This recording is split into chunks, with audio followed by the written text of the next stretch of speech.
¿De qué dispensación vamos a hablar el día de hoy? De la conciencia. De la conciencia.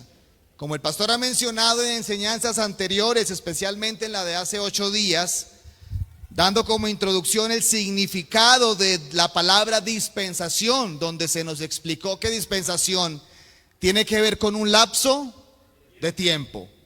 Eso es una dispensación en pocas palabras, un lapso de tiempo.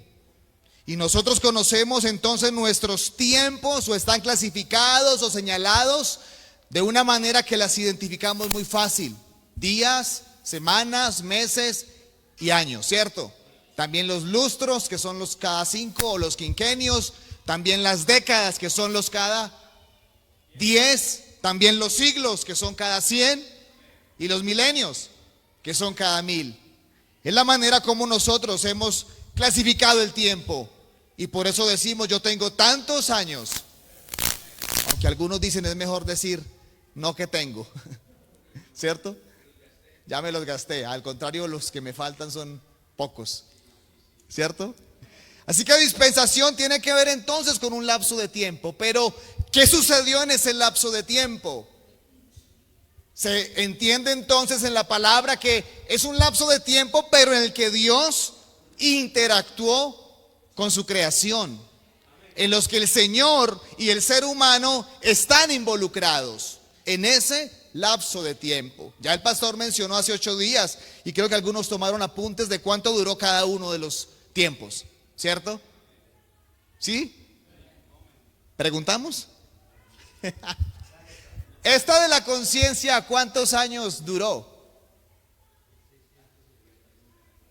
1655. Se ganó el bombón, pastor. Ya usted sabe, ahí cuadra con el pastor.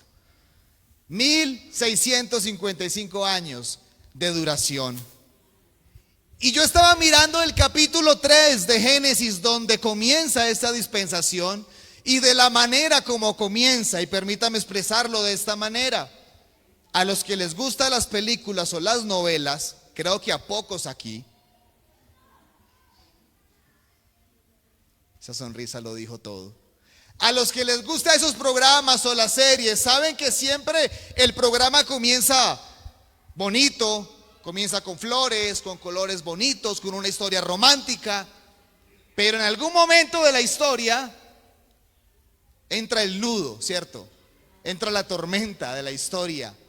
Entra lo terrorífico, y la música, la banda sonora de la película cambia también, y comienza el suspenso. Y el capítulo 1 y 2 de Génesis es la historia hermosa de la creación. Es donde Dios dice y se hace, que sea la luz, y se hizo la luz, y todo fue creado por su palabra, menos el ser humano. Todo creado por el poder de su palabra, porque al hombre lo hizo con su mano, ¿cierto?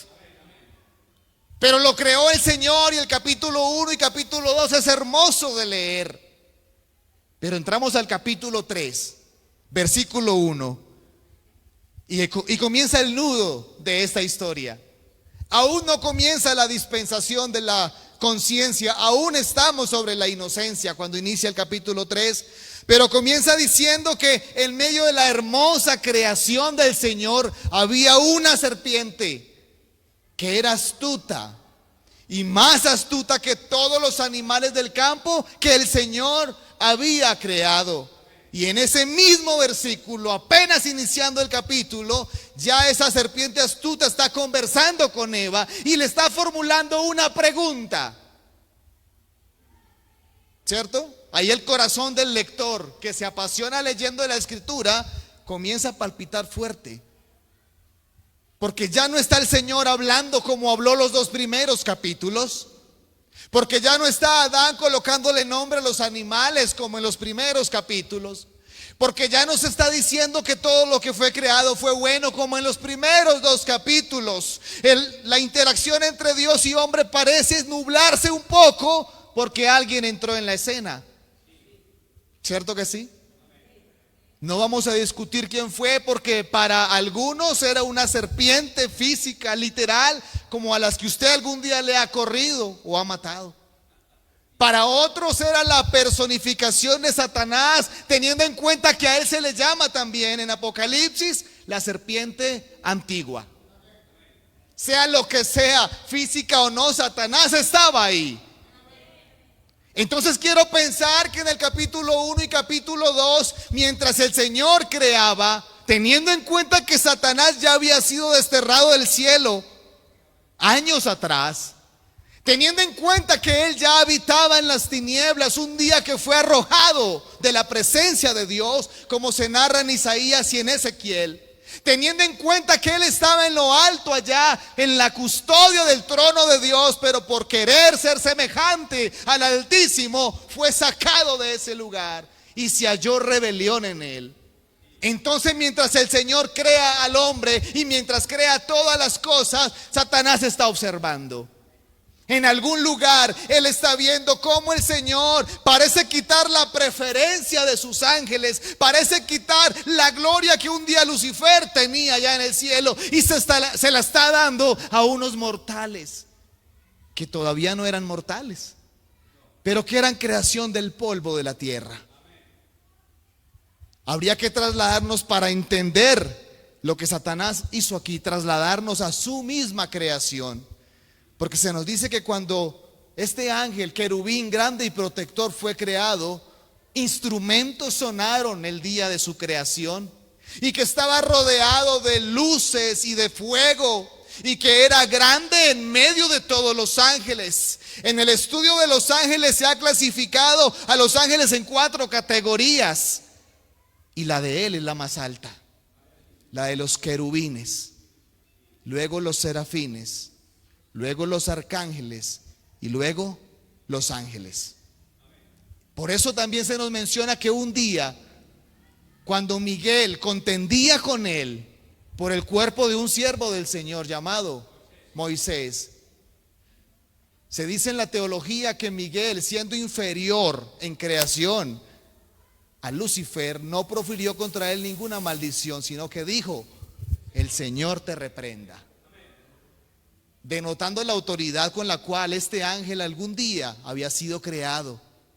Entonces volvamos a la escena. Ahora el Señor quitó la mirada de este ángel, no lo perdonó en su rebelión, no le dio una oportunidad de volverse atrás, y ahora está creando majestuosamente a una creación, a un hombre y a una mujer, a quienes les ha dado todo el dominio de gobernar, de sojuzgar, de procrear, de llenar, de hinchar la tierra. Tiene que haber habido en ese corazón en el que un día hubo rebelión, envidia, enojo, rabia de cómo fue cambiado por estas criaturas que el Señor estaba haciendo. Así que mientras eso pasaba, él estaba maquinando de qué manera voy a robarle a ellos lo que me pertenece. Voy a quitarles esa gloria, ese esplendor, esa imagen y semejanza con que fueron creados. Satanás o Lucifer conocía la imagen del Dios del cielo, y él sabía que lo que estaba creando allí estaba muy parecido al Señor, muy semejante en santidad, en gloria, en esplendor. Lo que había en su corazón no era fácil de digerir.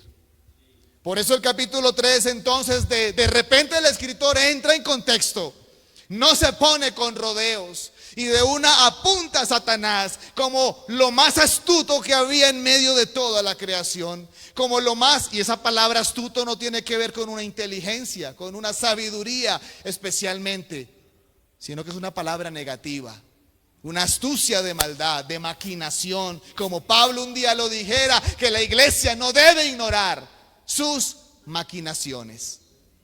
Esa palabra astucia nos habla entonces de querer entrar a tumbar, a dañar, a derribar, a salirse con la suya. Y por eso entonces le dice, con que Dios les ha dicho. ¿Cómo sabe él eso, con que Dios les habló? ¿Nota usted que él estaba por allí observando y escuchando? Pero como en él no hay verdad, sino que él es padre de mentira, esa pregunta está cargada de mentira.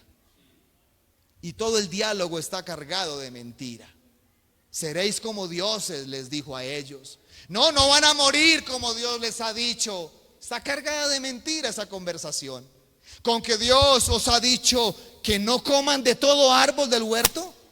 ¿Fue eso lo que Dios les dijo? Menos de uno, ¿cierto? Les señaló uno en medio de todos. Podrían haber miles en ese huerto. Pero la pregunta está cargada de astucia. Con que Dios les ha dicho, y parece ser, de ahí viene nuestra frase de romper el hielo. ¿De qué otra manera Satanás va a entrar en una conversación con esta mujer, creación del Dios del cielo? ¿De qué manera podrá acercarse y no escabullirla, no hacer que salga corriendo en busca de Adán o que de pronto reprenda? Hay que buscar la manera de cómo la otra persona entre en conversación, rompiendo el hielo. Con que Dios os ha dicho, y ella dijo en su respuesta, no, él no dijo eso. La mujer respondió a la serpiente, del fruto de los árboles del huerto sí podemos comer. Está diciendo, no, el Señor no ha dicho eso. Verso 3, pero del fruto del árbol que está en medio del huerto, dijo Dios, no comeréis, ni le tocaréis, para que no muráis. No sé si de pronto usted lo ha leído con detenimiento, pero aquí en ese versículo, la mujer añadió algo que Dios tampoco dijo. El Señor sí dijo que no lo cojan, que no lo tomen para comer, porque de cierto iban a morir. Pero la mujer dijo, el Señor dijo que no lo vamos a comer, ni tampoco lo vamos a tocar, y el Señor no les dijo que no lo podían tocar. El problema estaba en comerlo. ¿Me hago entender? La mujer agregó, ni le tocaréis. Pareciendo ser de una u otra manera que la mujer lo veía, lo miraba, lo observaba, pero lo veía prohibido hasta tocarlo, lo cual era bueno para ellos. Sabían que no podían acercarse, sabían que no podían llegar hasta donde estaba este árbol. Pero note usted algo, la orden de no coger, no comer este árbol y de que iban a morir, ¿quién la recibió? El pastor lo mencionó en las enseñanzas. La orden la recibió Adán. De hecho, el capítulo 2 menciona que cuando se da esta orden, se le da a Adán, y en el versículo siguiente dice el Señor, no es bueno que el hombre esté solo. Es decir, que el Señor cuando lo dijo, Adán estaba solo, se lo dijo solo a él. Para que la mujer tuviera esta información, Adán se la tuvo que haber transmitido. Y no solamente a él, se la iba a transmitir a todas las generaciones de Adán, porque él ya podía procrear, él ya podía multiplicarse. Y para algunos incluso dicen que ya tenía hijos por allí. El asunto aquí, ¿cuál es? Hubo un problema en la información que Adán le transmitió a Eva. De una u otra manera, hermanos, de aquí tenemos que ir aprendiendo cosas para nosotros también, porque creo que esa es la idea de las enseñanzas. No solamente recibir información histórica, no solamente saber los años de cada dispensación, no solamente conocerlo, sino traer una aplicación para nuestra vida. Es decir, lo que vamos a hacer con esto cuando salgamos del templo, lo que usted hará con lo que aprenda hoy al salir de este lugar. ¿Y qué es lo primero que queremos notar? De que la información o la manera o como Adán se lo enseñó a Eva, al parecer no estuvo del todo correcto. Y entonces mientras yo analizaba esto, yo decía, ¿cuántos de nosotros y cuántos de los padres de la iglesia han enseñado el evangelio a sus hijos? Les han educado desde pequeños, les han transmitido la información, les han dicho que no hay otro Dios. Oye, Israel, el Señor uno es. Pero llega el momento donde se van como si no supieran nada de Dios. Llega el momento donde se alejan del Señor como si eso era lo que se les hubiera enseñado. Y entonces llegamos a una conclusión, y es que hay información que no se transmite de la manera correcta. Hay información que solo es información y no está acompañada de ejemplo. Hay información que solo es información y no está acompañado de clamar al Dios del cielo que a nuestros hijos los guarde del mal. ¿Qué pasó con Adán allí? Le dio la información y la dejó sola.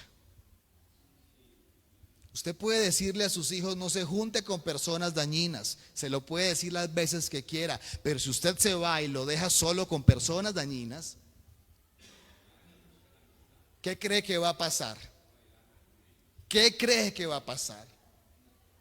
El Señor había dicho: no es bueno que el hombre esté solo. Y cuando Satanás llega, el hombre está solo. Y la mujer está sola también. Y fue lo que aprovechó Satanás. ¿Usted cree que él se hubiera acercado estando ellos juntos? ¿Usted cree que hubiera tenido efecto su astucia si Adán está acompañando a su mujer en ese momento? Seguro que no. Ya Dios había dicho: Adán no puede estar solo, mucho menos Eva puede estar sola. Los haré para que estén juntos, para que sean una sola carne, para que donde vaya uno esté también el otro. Y de esa manera Satanás entonces no tentará.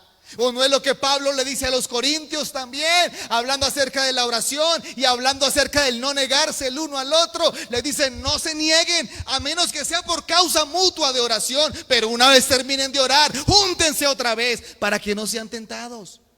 No es bueno que estés solo. Y no solo estoy hablando de soltería. No es bueno que seas un cristiano solo. No es bueno que andes solo por la vida. No es bueno que te gobiernes solo ni te administres solo. Amén. Volvamos al diálogo entonces, porque ya les veo cara de asustados.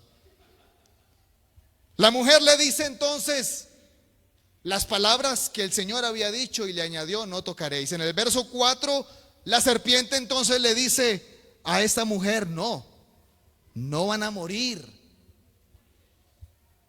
Hay una tradición judía, un escrito judío muy antiguo que dice que, es solo un escrito antiguo, no está aquí en la Biblia, pero los judíos creen que cuando la serpiente habla con la mujer y le muestra el árbol, y como la mujer le había dicho: no podemos ni tocarlo, que la serpiente la empujó hacia el árbol para que lo tocara. Y que una vez lo tocó, la serpiente le dijo: ¿ves que no, por tocarlo no se murió? Por comerlo tampoco vas a morir, dice una tradición judía.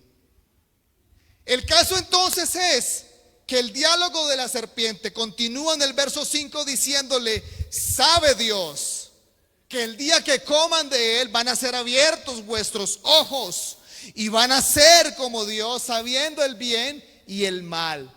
Y en el verso 6, ¿qué sucedió? Ese diálogo, según lo leemos ahí, no pudo durar ni 5 minutos.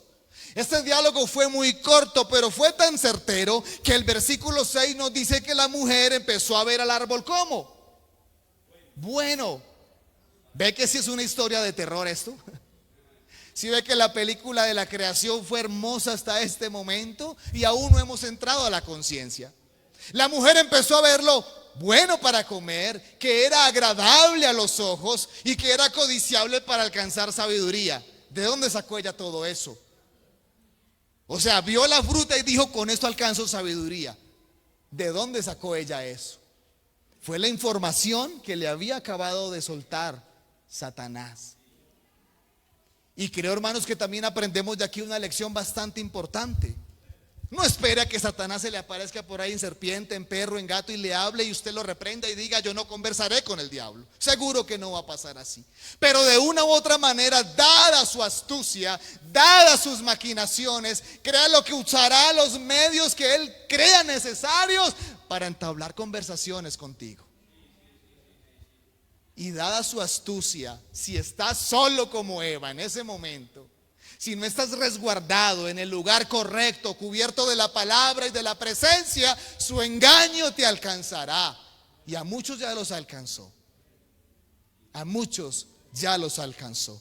La mujer de repente, por unas pocas palabras de la serpiente, empezó a ver el árbol totalmente diferente a como lo veía hace 5 minutos. Totalmente diferente. Versículo 7. No hemos terminado el 6. Y entonces, por verlo de esa manera, tomó del fruto, ¿cierto? Y lo comió. Y también lo dio a su marido, el cual comió así como ella. Está muy resumido allí el suceso en el cual come, va y busca a su esposo, lo convence de comer, come con él y verso siguiente, se abren los ojos de ambos. Para algunos, la cuestión por la cual Adán comió, teniendo él la prohibición y la responsabilidad, para algunos es porque no quiere darse cuenta de cómo su mujer será quitada, será echada fuera o morirá según el mandamiento de la palabra de Dios, y él volverá a quedarse solo. Para algunos posiblemente sea la razón por la cual él no discutió, no pensó en nada más, sino que lo tomó. El caso es que lo tomó, por la razón que sea, por la razón romántica que haya habido en la mente de Adán. Es más importante el mandamiento de Dios. Es más importante la obediencia que los sacrificios. Es más importante obedecer al Señor antes que a los hombres. Adán tenía toda responsabilidad. Dice entonces que sus ojos fueron abiertos. Ambos conocieron que estaban desnudos. Y acto seguido se cosen hojas de higuera. Hojas de higuera. Y esto me da a entender o me hace pensar a mí en una actitud como: yo la embarré, yo lo arreglo, ¿cierto? Ya la embarramos, pero vamos a buscar la manera de arreglar esto. No creo que supieran mucho de costura. Ni siquiera eligieron las mejores hojas para cubrirse. Hojas de higuera. ¿Cierto? ¿Cómo son las hojas de higuera? Espinosas, carrasposas como le llamamos. No son la mejor piel para cubrir una desnudez. No son la mejor opción. Y adicionalmente tenían que arrancarlas de la planta, lo cual significa la muerte de la hoja. Y en cuestión de minutos, de horas, siendo muy optimistas, sus hojas estarían secas. Es decir, la manera como buscaron tapar, enmendar o remediar su error no fue la correcta, totalmente incorrecta. Aún no ha iniciado la conciencia, todavía estamos dentro de inocencia, pero empezó de una manera muy turbulenta. Entonces el Señor, como es costumbre, desciende sobre el huerto. Como es costumbre, porque se paseaba siempre allí a interactuar con su creación. Algunos creen que la manera por la cual Eva dialogó tan fácil con un animal es porque estaba acostumbrada a hablar con seres espirituales, o en este caso a hablar con Dios en medio del huerto. Y además, estando en estado de inocencia, pues también cualquier animal podría hablarle y seguro que no sería nada extraño, como le pasó a otros hombres más adelante cuando el burro le habló, y ejemplos parecidos. Entonces el Señor desciende y empieza a buscarlo, pero no están donde los vio la última vez. Obviamente que Dios sabe dónde están, no quiero que me malinterpreten, pero quiero narrarlo de una manera un poco humana, ¿cierto? El Señor sabe que los dejó en cierto lugar y no los encuentra. Y entonces empieza a recorrer el huerto y no están por ningún lado. No están comiendo de los árboles, no están cuidando allí de los animales. No ve a Eva, que siempre está por allí contenta recolectando flores, rosas. Eso ha sido de mujeres desde Eva en adelante. Pero no están allí. Y entonces el Señor los llama. Según el verso 8, ellos se esconden. Y el verso 9, el Señor los llama y le dice al hombre: ¿dónde estás tú? Y estamos convencidos que es una pregunta es mucho más allá de una ubicación geográfica. Es mucho más allá detrás de cuál árbol te escondiste. Ellos quieren que allá donde están escondidos, están escuchando la voz de Dios, porque por el ruido de la presencia es que se esconden. Pero Dios quiere que en medio de estar escondidos escuchen esa voz adentro que les pregunta: ¿dónde has caído? ¿En qué te has metido? ¿Qué es lo que te mandé que no hicieras? Si lo hiciste, ¿no te das cuenta? Pero al parecer él no razonó a la pregunta que le hicieron. Y no razonó porque sabiendo que el Señor estaba cerca y sabiendo que el Señor les había anticipado castigo si comían del fruto, seguro que tenían mucho miedo.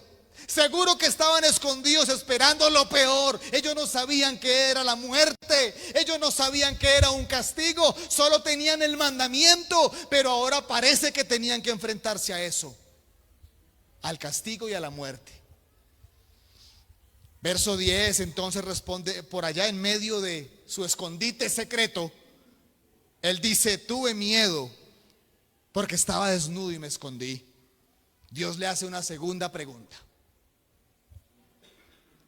Y hermano, esté pendiente usted de la Biblia cuando la lea, porque al Señor le agrada hacer, no solo al pastor le gusta hacer preguntas los domingos, el Señor también le encanta hacer preguntas confrontantes. ¿Ustedes también se quieren ir?, le dice a los discípulos. O por allá llegan los discípulos y le dicen: Señor, algunos dicen que usted es Elías, que es Jeremías, que Juan el Bautista, que algunos. ¿Y ustedes qué dicen de mí? O ahora lo leíamos en Isaías 6, cuando el Señor pregunta: ¿a quién enviaré? Y yo creo que ante toda pregunta del Señor tiene que haber una justa respuesta nuestra. Pregunta el Señor por segunda vez entonces: ¿quién te enseñó que estabas desnudo? Y tras esta pregunta, la tercera: ¿has comido del árbol que te mandé que no comieses? O sea que el Señor también con la pregunta fue al grano. La única manera para que tuvieran miedo, la única manera para que estuviesen así con vergüenza de estar desnudos, la única manera por la que ellos se iban a esconder era por haber desobedecido un mandamiento. No había otra manera. Por eso la pregunta fue confrontante, fue directa: ¿has comido de ese árbol, de esa fruta? Y ahí vienen entonces las respuestas, en la que el hombre dice: la mujer que tú me diste. ¿Cierto? Ya el pastor nos enseñó. ¿Culpando a quién? A Dios, quien le dio la mujer. Fue Dios quien dijo que no era bueno que estuviera solo. Fue Dios quien lo metió en un sueño profundo, quien le sacó la costilla, quien le presentó a tremenda mujer que luego Adán dijo: varona la llamaré. ¿Cierto? Fue Dios quien se la dio. Por lo tanto, Adán le dice: la mujer que tú me diste por compañera, ella me dio y yo comí. Tan sencillo, ¿cierto? El Señor se dirige entonces a la mujer y le dice: ¿qué es lo que has hecho? Y la mujer entonces culpa a la serpiente. Pero sabe que el Señor no le preguntó nada a la serpiente, aunque la serpiente hablaba. Y eso tiene una enseñanza profunda. Y es que para el hombre o para la mujer, aunque estaban en la inmunda, con las manos en el fango, merecedores de un castigo, pero para ellos iba a haber misericordia. Si no, ¿para qué le pregunta? Pues los castiga y los arroja a la muerte y ya, como lo hizo con Satanás. A la serpiente no le preguntó nada, simplemente le manda el juicio y le dice: por cuanto esto hiciste, maldita serás entonces. No hubo diálogo del Señor y la serpiente. Y sabe que Satanás, años o siglos después de esta historia, quiso parecérsele al maestro un día y arrojarle la misma tentación que le arrojó a la mujer. Reclamó del Señor adoración, reclamó del Señor que comiera y convirtiera las piedras en pan y todo esto, lo cual frente al Señor no le sirvió como frente a Eva. Aquí en este caso entonces el hombre y la mujer recibieron su sentencia, recibieron su juicio. Pero la serpiente fue enjuiciada sin diálogo de por medio. Vienen entonces allí los versículos en los cuales cada quien recibió su castigo, en el cual se le dijo al hombre que por haber hecho esto, primero la tierra sería maldita por su causa y que iba a producirles ¿qué? Cardos y espinos, y que trabajaría y ganaría el pan con el sudor de su frente. Siempre me he preguntado: ¿y los que no sudamos, Señor? Ustedes me entienden. Allí entonces se ejecuta castigo sobre Adán, luego sobre ella, al decirle que iba a tener sus hijos con dolor, pero también que su deseo sería para su marido y que él se iba a enseñorear de ella. Y así cada quien entonces, hasta que ese capítulo finaliza diciendo que fueron expulsados del huerto, que fueron sacados de ese lugar, entre otras cosas que ese huerto se llama Edén o paraíso, y fueron sacados del paraíso para que labrasen la tierra, para que tuvieran el mantenimiento ellos mismos y se multiplicaran ahora sí con dolor. Dentro del paraíso, dentro del huerto, dentro del lugar donde Dios los había colocado, no había hambre, no había dolor, no había muerte, no había enfermedad, no había nada de eso. Todo eso ocurre afuera del paraíso. Y por eso a esta iglesia y a las personas que no conocen de Dios se les invita a que entremos nuevamente al Edén, al paraíso que el Señor preparó por su muerte y por su sangre, al paraíso que Él recuperó, porque un día seremos trasladados a un lugar donde no habrá hambre, ni muerte, ni dolor, ni nada de lo que había en ese paraíso inicial, allá en ese lugar donde también contemplaremos al Señor como ellos lo hicieron. Y entonces el señor Satanás, sabiendo que para usted y para mí, simples mortales como Adán y Eva, se nos espera la gloria que ellos perdieron porque Cristo la recuperó en la cruz. Vuelvo a lo que dije inicialmente, sus maquinaciones, su astucia sigue siendo tremenda para con su pueblo. Sigue siendo tremenda por quitar de aquel que ha sido redimido por la sangre de Cristo, quitar esa gloria, ese reflejo, ese esplendor, esa imagen y semejanza de Cristo. No se descuide, mi hermano, no nos descuidemos en ningún momento, ni de la lectura y el estudio de la palabra, ni de la oración, ni de ayunar y buscar el rostro de Dios. No se descuide. No se descuide de amar a sus hermanos, y si tienes algo contra alguien, ponte en paz mientras el día dura, porque todo eso es lo que el enemigo ha utilizado para robarte, sacarte del paraíso, de aquello precioso que Dios te ha dado. Capítulo 4, entonces ya estamos en la conciencia. Sus ojos fueron abiertos, conocieron que estaban desnudos, supieron del bien y del mal y fueron expulsados. Y comienza ese periodo. Un periodo de las dispensaciones de las más turbulentas, porque comenzó el hombre a multiplicarse y la maldad también. Nótese usted que el pecado cometido fue solamente uno, pero Pablo le dice a los romanos que por un pecado entró la muerte. Un solo pecado abrió la puerta para que hoy conozcamos la magnitud de maldad que hoy conocemos. Pero esa maldad también la conocieron allá ellos. Capítulo 4 entonces habla de Caín, habla de Abel, dos de los muchos hijos de Adán y Eva, quienes habían sido instruidos también en la palabra, enseñados por sus padres, seguramente ya estando allá expulsados del huerto del Edén, enseñados a adorar al Dios del cielo, enseñados a cómo se agrada a Dios. Pero en el corazón de uno de ellos venía la mancha, venía el pecado, venía la maldad, venía la maquinación y la astucia heredada por el pecado. Uno de ellos entonces quiere ofrecer a Dios un sacrificio como cualquier cosa, de cualquier manera, mientras el otro sabe que es el sacrificio que a Dios le agrada. Señor nunca pidió frutas, nunca pidió verduras como cosas que fueran llevadas ante Él en sacrificio. Él pedía animales y derramamiento de sangre como sacrificio. Y fue lo que Abel llevó. Caín llevó lo contrario, del fruto de la tierra, lo hermoso y bonito, pero lo que Dios no había pedido. Escuche eso, hermoso y bonito, pero no era pedido por Dios. Y en la historia hay muchas escenas similares, como cuando Israel está pidiendo rey, como los demás pueblos tenían rey, y el Señor dijo: pues yo no se los voy a dar, que lo elijan ellos. Y fue nombrado Saúl como rey, bonito, hermoso, el más alto de todos, pero no lo que Dios había pedido. A Dios le agradó colocar fue a David, un hombre conforme a su corazón. Y que nos enseñe también a nosotros como una quinta lección de las que hemos mencionado.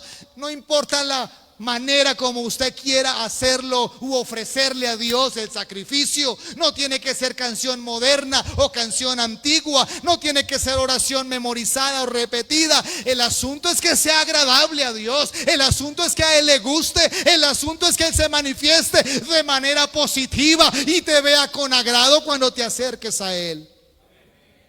En esa dispensación de la conciencia, ellos conociendo lo bueno y lo malo, Abel decidió ofrecer lo bueno. Caín decidió ofrecer lo que no le pidieron. ¿Y qué ocasionó entonces esto? El disgusto de Caín al ver que su ofrenda no fue aceptada. Y yo quisiera saber a Caín, ¿quién le enseñó a matar personas? ¿Él de dónde sabía que a alguien se le podía infringir muerte lanzándose sobre él? ¿De dónde? Y yo me pregunto, ¿de dónde nuestros pequeños hijos, siendo pequeños, a veces aprenden a coger monedas que no son de ellos una vez que se les ha prohibido? ¿De dónde aprenden las palabras que a veces toca corregirles por allí de vez en cuando? ¿De dónde? Y se entiende entonces que hay una naturaleza caída y pecaminosa a la que Pablo un día menciona y dice: ¿quién podrá librarme a mí de este cuerpo de pecado? Entendiendo esto, mi hermano, tenemos más razones de sobra de estar recurriendo constantemente a la sangre de Cristo, de estarnos constantemente limpiando, de estar entendiendo que no somos perfectos, pero sí somos santificados por el Señor y que debemos andar cada día buscando su santidad plena. Entendiendo nuestra debilidad y que el Señor recuerda que somos polvo, mantenemos con humildad delante de Él, buscándole cada día. Se encendió la ira de Caín y mató a su hermano. El Señor nuevamente dialoga con este hombre Caín, preguntándole por su hermano. A la respuesta de Caín, mire lo que sucede en época de conciencia. La respuesta de Caín es: ¿acaso soy yo el guarda de mi hermano? Esa pregunta o esa respuesta de Caín en forma de pregunta hacia el Señor fue desafiante. Fue desafiante. Imagínese usted con dos niños pequeños como los que tengo yo y que uno tenga el cuidado del otro y de repente le pregunte: yo no sé, ¿acaso lo tengo que cuidar yo? Y creo que también nos enseña esto a nosotros como iglesia en lo que tiene que ver con la comunión, la coinonía, el unos con otros. ¿Cierto que sí? Somos guarda de nuestro hermano. Pablo dice: oren por su hermano, apoyen a su hermano, soporte a su hermano, lleve la carga de su hermano y nunca digas que no eres guarda de tu hermano. En época de conciencia la maldad se multiplicó de tal manera. Capítulo 5 de Génesis comienza a mencionarse entonces una genealogía, es decir, toda la descendencia que vino de Adán y de Eva. Allí aparece en escena Set. No era el tercer hijo de ellos, era uno también de los tantos hijos, pero de Set se nos habla que fue temeroso de Dios, que fue alguien a quien agradó al Señor, en quien el Señor puso gracia. Y de Set, del hijo de Adán y Eva llamado Set, viene una descendencia de la cual viene el Mesías también. No vino de Abel porque murió, no vino de Caín porque se fue errante, vino de Set. Y la mujer Eva, cuando nace su hijo, dijo: le pondré Set porque el Señor ha aliviado mi dolor por la pérdida de Abel. Pero el capítulo 6, que por cierto tiene como título La maldad de los hombres. No ha habido todavía una historia bonita y romántica hasta este momento en la época de la conciencia. Comienza el capítulo 6 diciendo que se multiplicó entonces los hombres y las mujeres en la faz de la tierra. Y comenzó la maldad a multiplicarse también. Y dice el versículo 3: dijo Jehová: no contenderá mi espíritu con el hombre para siempre, porque ciertamente él es carne, mas serán sus días 120 años. Les acortó sus días de vida. El Señor no quería acá viendo una misma cara, haciendo maldad por más de 500 o casi 1000 años. Les acortó sus días. Pero días después, a pesar de haberles acortado sus días, la maldad no terminaba, seguía la maldad en aumento. Y en el versículo 6 dice que el Señor entonces se arrepiente de haber hecho al hombre en la tierra y le dolió en su corazón. Y no sé si de pronto usted alguna vez, un ateo, un agnóstico, lo ha confrontado con ese versículo, diciéndole: pero la Biblia dice que el Señor no es hombre para que se arrepienta. Porque dice aquí que se arrepintió de haber hecho al hombre. ¿Se lo han preguntado alguna vez o no? Por si se lo preguntan, este arrepentimiento no es del otro arrepentimiento que dice el otro versículo. Este arrepentimiento es de dolor, de pesar, de por qué su creación, su tesoro de creación, ha caído tan bajo, ha tomado las peores decisiones, como desobedecer en el caso de Adán, como en de matar en el caso de Caín, y toda la maldad que hay hasta ese momento. En su corazón había solo dolor, y no había alguien que quisiera estar arrepintiéndose y publicando arrepentimiento a ver si esa generación cambiaba.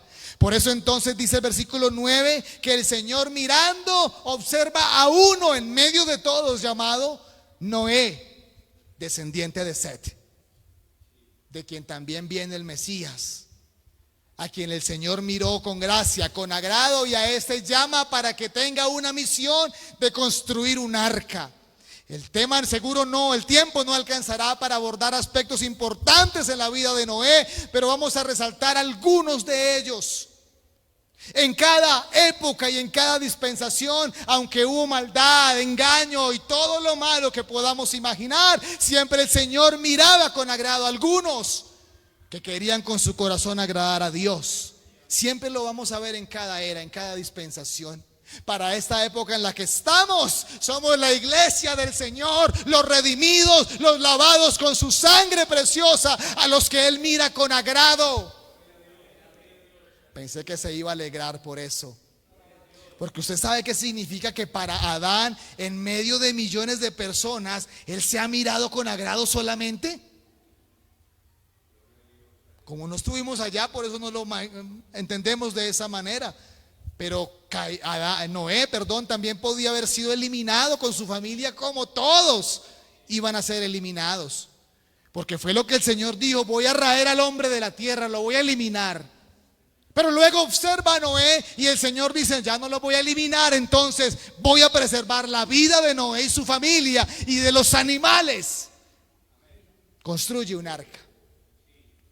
Ahí viene entonces la historia del arca y todos los años que tardó la creación del arca y todo lo que esto traía de por medio.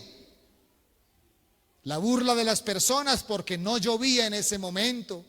Un arca de madera que seguramente el que creyera que iba a llover, de pronto pensaba: eso no va a durar allá en el agua. Si es tan cierto que habrá diluvio y que llenará toda la tierra, ¿cómo eso tan hechizo va a preservar, va a durar? Y quien hubiera conocido el Titanic hubiera dicho: si el Titanic no pudo resistir las aguas del Pacífico, mucho menos esa arca de madera de Noé. Pero como lo dije hace un momento, en cada dispensación el Señor encontraba hombres, encontraba mujeres que querían agradarle a Él y en quienes Dios colocaba su mirada.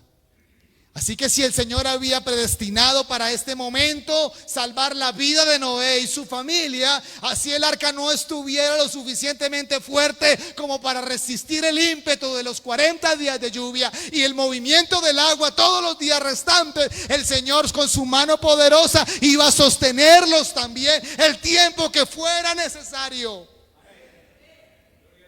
Seguro que sí. Termina entonces la historia del diluvio, sale Noé del arca, sale con su familia, hay un sacrificio allí delante del Señor, de un animal que sobrevivió al arca, murió al salir del arca, pero fue sacrificado ante el Señor en agradecimiento, olor fragante por la preservación de la vida que tuvieron durante el diluvio. Y comienza una historia allí nuevamente de multiplicación. Las hijas de Noé, o los hijos, perdón, con sus nueras comienzan a multiplicarse y rápidamente llenan la tierra, porque 2 capítulos más adelante comienza la tercera dispensación, de la que el pastor hablará dentro de 8 días seguramente. Comienza la tercera dispensación. Entonces, ¿qué tenemos o qué absorbemos de esta dispensación de la conciencia? ¿Fue bueno que el hombre entendiera el conocimiento del bien y del mal? ¿Fue bueno o no fue bueno?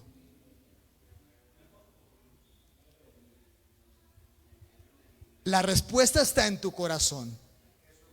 Cuando en algún momento tú tuviste la posibilidad, antes de conocer al Señor, de elegir entre lo bueno y lo malo, ¿qué elegías? La respuesta está en tu corazón. Y si te agradaba hacer lo bueno, tú vas a decir: qué bueno que tuvimos conocimiento del mal, y haremos esto y lo otro, y mañana moriremos, dijo el escritor. Y vamos a desgastar la vida haciendo lo malo.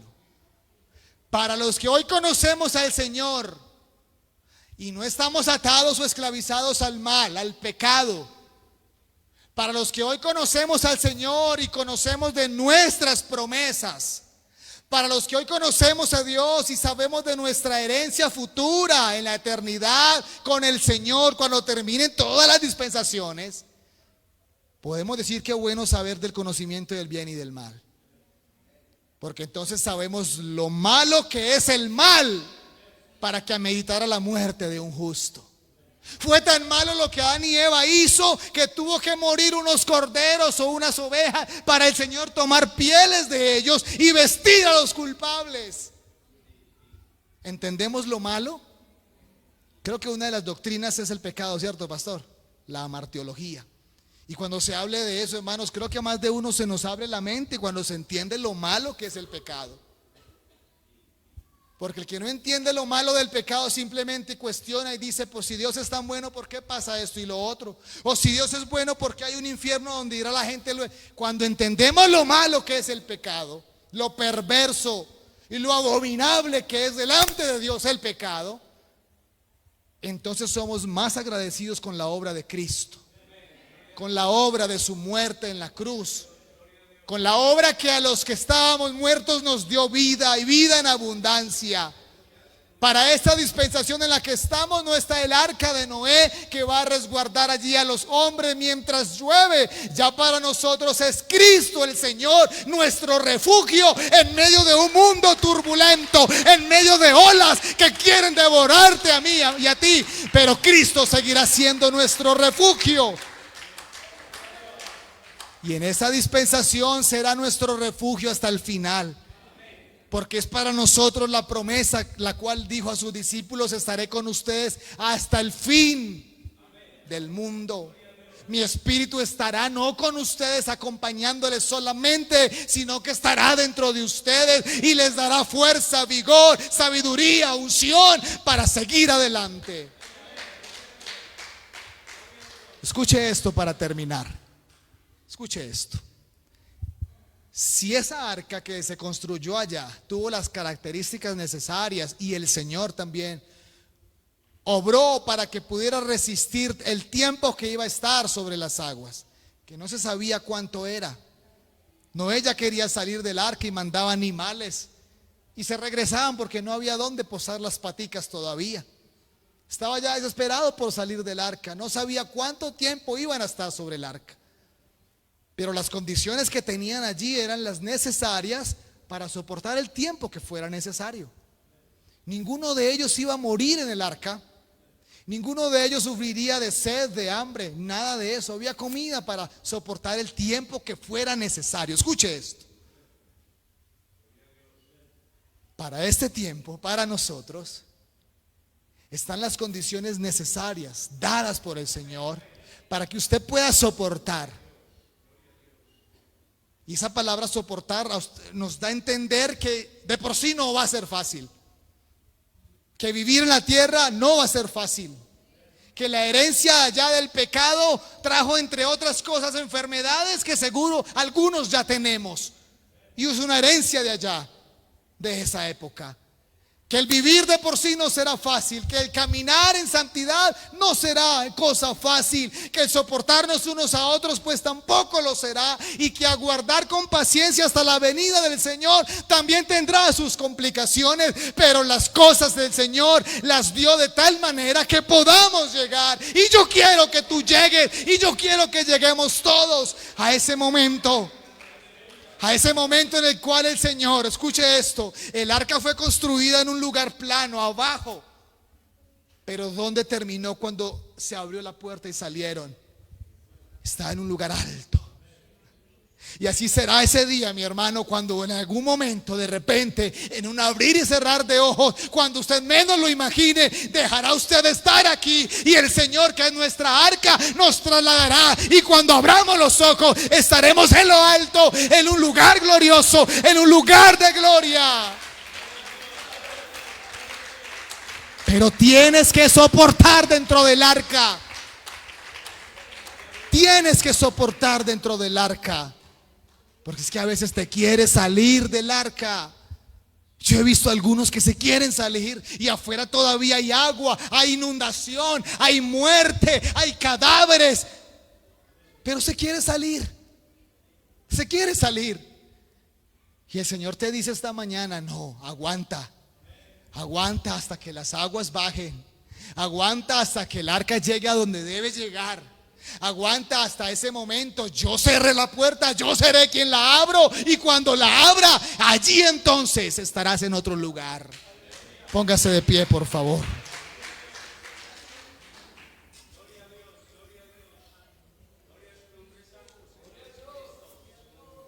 No te dejes arrastrar del mal, de ese mal que gracias a la conciencia hoy entendemos y discernimos. No te dejes arrastrar de él.